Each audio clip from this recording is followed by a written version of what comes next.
L'âne le motivateur, s'il te plaît, je souffre de l'hépatite B. Est-ce que ça peut m'empêcher d'avoir le visa? L'âne le motivateur, s'il te plaît, je souffre de l'hernie. Est-ce que ça peut m'empêcher d'avoir le visa? L'âne le motivateur, s'il te plaît, je souffre du virus de sida. L'âne le motivateur, j'ai le virus de l'immunodéficience acquise dans mon organisme. S'il te plaît, dis-moi quelque chose. Est-ce que ça peut m'empêcher d'avoir le visa? L'âne le motivateur, je souffre de la tuberculose. Est-ce que ça peut m'empêcher d'avoir le visa? Voilà autant de questions qui pleuvent sur mes réseaux sociaux depuis que j'ai mis en ligne la vidéo concernant la visite médicale.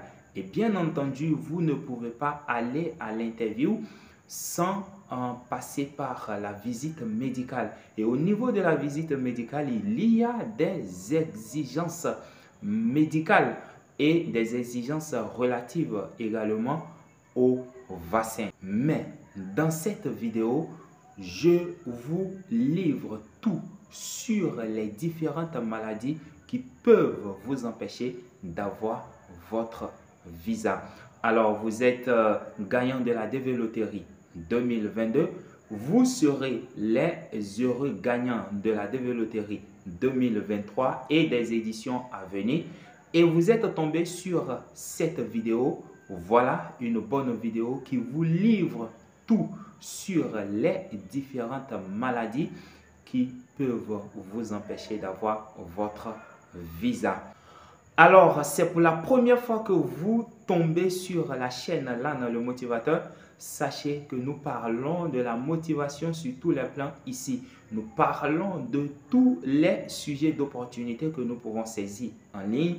Et c'est ainsi que nous parlons des bourses d'études et nous parlons également de la DV Loterie. Alors, faites-moi deux choses. Premièrement, abonnez-vous à la chaîne et deuxièmement, activez la petite cloche de notification. En faisant ces deux choses, vous n'allez plus rien rater lorsque de nouvelles vidéos seront mises en ligne ici. Allez, installez-vous très confortablement. Je vous reviens juste après ceci.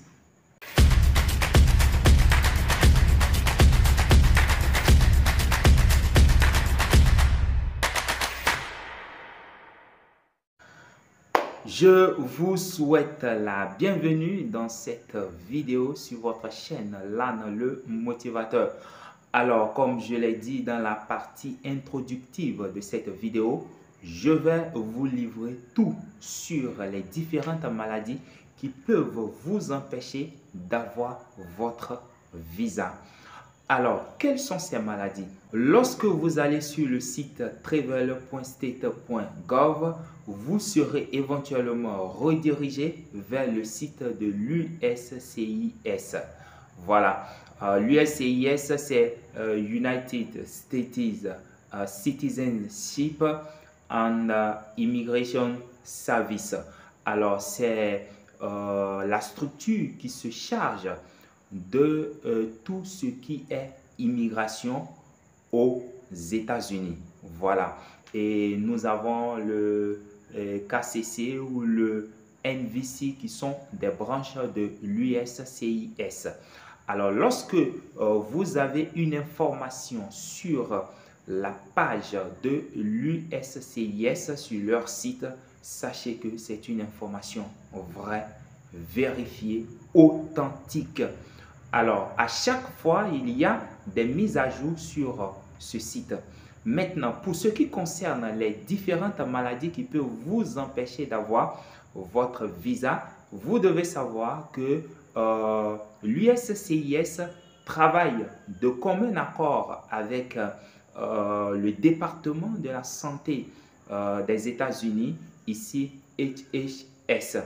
Alors, c'est l'équivalent du ministère de la Santé et c'est HHS qui détermine les différentes maladies alors qui sont des maladies qui peuvent vraiment contaminer les Américains. Vous voyez, il ne faudrait pas que les immigrants puissent venir sur leur territoire avec des maladies pour contaminer les Américains. D'où le ministère de la Santé des États-Unis a donné à l'USCIS une liste des maladies, et lorsque vous avez une de ces maladies en vous, alors l'officier consulaire ne va pas vous donner votre visa quand bien même vous respectez les autres conditions.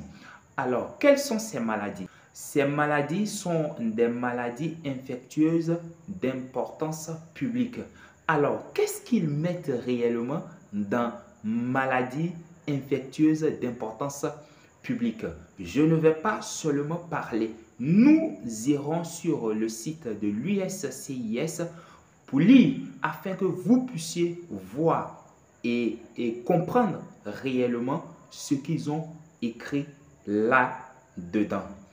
Alors, suivez. Nous sommes déjà ici sur le site de l'USCIS,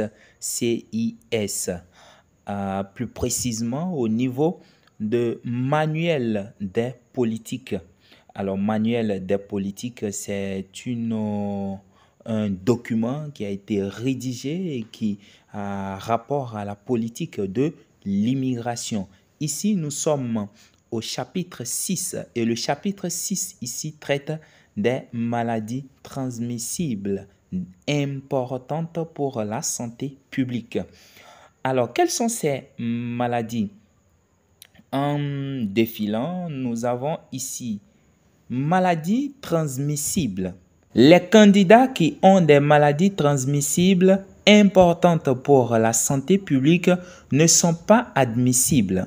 Ce qui voudrait dire que si vous souffrez de l'une des maladies citées ici, vous ne pouvez pas avoir votre visa.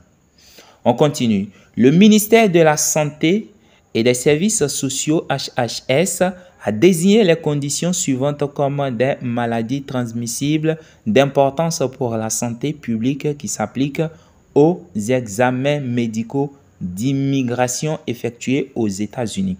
Alors, nous parlons de l'immigration, bien entendu, et il faut passer par la visite médicale. Et au niveau de la visite médicale, il y a des exigences, des tests que vous devez faire. Et ces tests-là sont en rapport à des maladies citées ici. Alors, premièrement, nous avons blénorragie. Et la blénorragie n'est rien d'autre ici que gonorrhée. Voilà. Et puisque là-bas, là, sur le site de travelstate.gov, là, quand on parlait de la visite médicale, on dit que vous devez faire un test de gonorrhée. Voilà, gonorrhée, là, c'est ça qui est encore appelé blénorragie.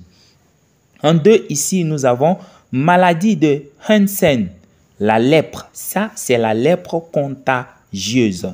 Alors, si vous avez ça, vous n'allez pas avoir votre visa. C'est ce que ça signifie. Ce n'est pas moi qui le dis, c'est le site. Et en 3, nous avons syphilis. Syphilis au niveau de stade infectieux. Voilà. Et enfin, nous avons la tuberculose. Quelle tuberculose? Active. Seul un diagnostic de tuberculose de classe A rend un demandeur inadmissible aux États-Unis, selon les directives actuelles des Centers for Disease Control and Prevention, CDC.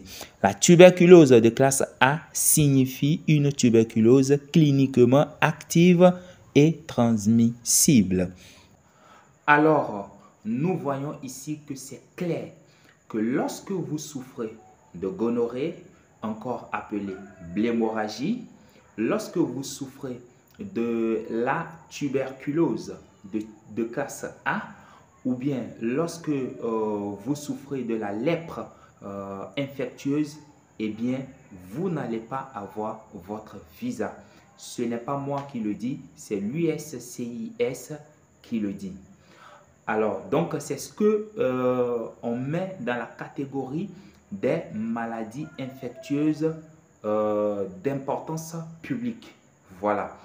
Alors, lorsque nous prenons le VIH-Sida, qu'en est-il de cette maladie puisque c'est une maladie infectieuse aussi? Alors, élément de réponse toujours sur le site l'USCIS.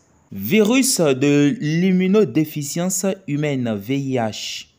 Depuis le 4 janvier 2010, l'infection par le virus de l'immunodéficience humaine VIH n'est plus définie comme une maladie transmissible d'importance pour la santé publique selon les réglementations du HHS. Par conséquent, l'infection par le VIH ne rend pas le demandeur interdit de territoire pour des motifs liés à la santé pour toute prestation d'immigration accordée le 4 janvier 2010 ou après, même si le demandeur a déposé la demande de prestation d'immigration avant le 4 janvier 2010. L'agent ne doit pas tenir compte d'un diagnostic d'infection par le VIH lorsqu'il détermine si un demandeur est interdit de territoire pour les raisons de santé. L'agent doit clôturer administrativement toute demande de dérogation VIH déposée avant le 4 janvier 2010. Donc, ce qui veut dire que avant 2010, eh bien, le VIH-Sida éliminait les gens et les empêchait d'avoir le visa pour les États-Unis. Mais depuis 2010 jusqu'au jour d'aujourd'hui, et bien entendu pour toujours, le VIH ne vous disqualifie plus.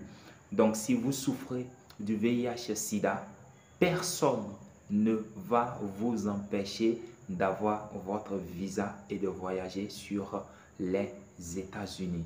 Je crois que c'est clair là-dessus.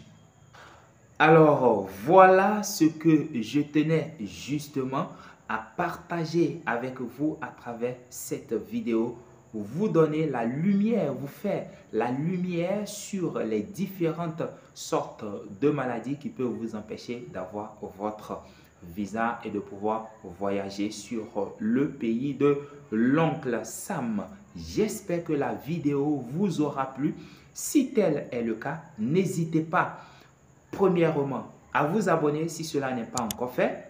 Deuxièmement, activez la cloche de notification.